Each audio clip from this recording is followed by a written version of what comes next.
देशाच्या स्वातंत्र्याचं 75वं वर्ष साजरं करत असताना देशाच्या विकासात आपापल्या परीनं जमेल ते योगदान देण्याचं आवाहन पंतप्रधान नरेंद्र मोदी यांनी केलं आहे। वित्त आणि कंपनी व्यवहार मंत्रालयाच्या नवी दिल्लीत आयोजित आयकॉनिक सप्ताहाच्या उद्घाटन कार्यक्रमात ते आज बोलत होते।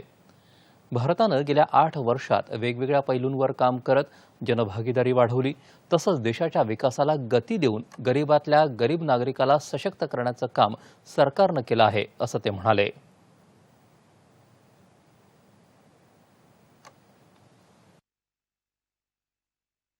आजादी के 75 वर्ष का पर्व मना रहे हैं तो प्रत्येक देशवासी का कर्तव्य है कि वो अपने अपने स्तर पर अपना कोई विशिष्ट योगदान राष्ट्र के विकास में जरूर जोड़े।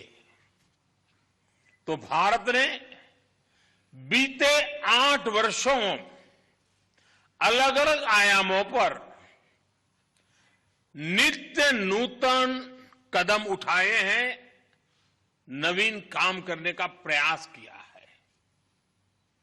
इस दौरान देश में जो जनभागीदारी बढ़ी, उन्होंने देश के विकास को गति दी है।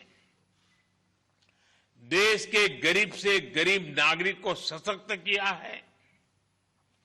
स्वच्छ भारत अभियान ने गरीब को सम्मान से जीने का अवसर दिया। पक्के घर, बिजली, गैस, पानी, मुफ्त इलाज जैसी सुविधाओं ने हमारे गरीब की गरिमा बढ़ाई, हमारे नागरिकों के आत्मविश्वास में एक नई ऊर्जा भर दी और साथ साथ सुविधा भी बढ़ाई।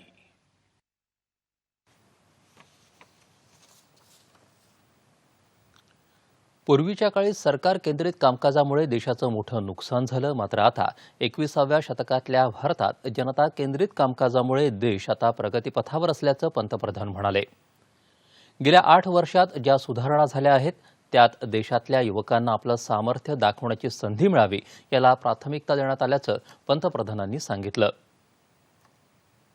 देशातला युवक स्वतःची कंपनी सुरू करू शकेल, तो स्वतः सहजपणे व्यावसायिक होऊ शकतो, असं त्यांनी सांगितलं। केंद्र सरकारनं आतापर्यंत 1,500हून अधिक कायदे समाप्त केले आहेत। कंपनी कायद्यातल्या तरतुदींना कमी करून देशातल्या कंपन्यांना नवी उंची प्राप्त व्हावी यासाठी सरकार काम करत आहे, असं पंतप्रधानांनी स्पष्ट केलं। पीपल सेंट्रिक गवर्नेंस के अप्रोच के साथ आगे बढ़ा है कि हमारी ये सर्वोच्च प्राथमिकता है कि हम खुद जनता तक पहुंचे, हर पात्र व्यक्ति तक पहुंचना, उसे पूरा लाभ पहुंचाना, ये दायित्व हम पर है। अब भारत सरकार की सभी क्रेडिट लिंक स्कीम्स अलग अलग माइक्रो साइटों पर नहीं बल्कि एक ही जगह पर उपलब्ध होगी। ये जन समृद्ध पोर्टल छात्रों का, एंटरप्रेन्योर्स का, व्यापारियों कारोबारियों का, किसानों का जीवन तो आसान बनाएगी ही, उन्हें अपने सपने पूरे करने में भी मदद करेगा। जन समर्थ पोर्टल के माध्यम से अब देश के युवाओं को, मध्यम वर्ग को एंड टू एंड डिलीवरी का एक बड़ा प्लेटफॉर्म मिला है। और जब लोन लेने में आसानी होगी, कम से कम प्रक्रियाएं होगी, तो ये भी स्वाभाविक है कि ज्यादा से ज्यादा लोग लोन लेने के लिए आगे आएंगे। ये पोर्टल स्वरोजगार को बढ़ाने में, सरकार की योजनाओं को सभी लाभार्थियों तक ले जाने में अहम भूमिका निभाने वाला है। देशात अनेक सुधारणा घडवून आणल्या आहेत, तसंच अनेक बाबींचं सुलभीकरण करण्यात आलं आहे। केंद्र आणि राज्य सरकारच्या करजाळ्यातून सुटका करून वस्तू आणि सेवा कर या एकाच करानं जागा घेतली आहे। त्यामुळे आता दर महिन्याला 1,00,000 कोटी रुपयांहून अधिक जीएसटी संकलन होणं ही आता नियमित बाब झाली आहे, असं पंतप्रधान म्हणाले। यानी सुधार के साथ ही हमने जिस बात पर फोकस किया है वो है सरलीकरण, सिंप्लीफिकेशन। केंद्र और राज्य के अनेक टैक्सों के जाल की जगह अब जीएसटी ने ले ली है और इस सिंप्लीफिकेशन का नतीजा भी देश देख रहा है। अब हर महीने जीएसटी कलेक्शन 1 लाख करोड़ से रुपए के पार जाना सामान्य बात हो गई है।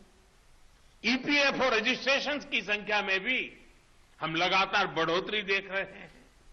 सुधार सरलीकरण से आगे बढ़कर अब हम सुगम व्यवस्था का निर्माण कर रहे हैं। स्वातंत्र्याच्या अमृत महोत्सवानिमित्त आयोजित या कार्यक्रमात जनसमर्थ पोर्टल या सरकारी योजनेच्या पोर्टलचंही पंतप्रधानांनी उद्घाटन केलं। सरकारच्या पतयोजनांना जोडणारं हे डिजिटल पोर्टल आहे। लाभार्थी आणि ऋणदाता यांना जोडणारा अशा प्रकारचा हा पहिला मंच आहे। वित्त आणि कंपनी व्यवहार मंत्रालयाचा गेल्या 8 वर्षातला प्रवास उलगडणाऱ्या डिजिटल प्रदर्शनाचंही पंतप्रधानांनी उद्घाटन केलं। यावेळी पंतप्रधानांनी 1, 2, 5, 10 आणि 20 रुपयांच्या नाण्यांची एक मालिकाही जारी केली। यावेळी केंद्रीय वित्तमंत्री निर्मला सीतारामन या कार्यक्रमाला उपस्थित होत्या।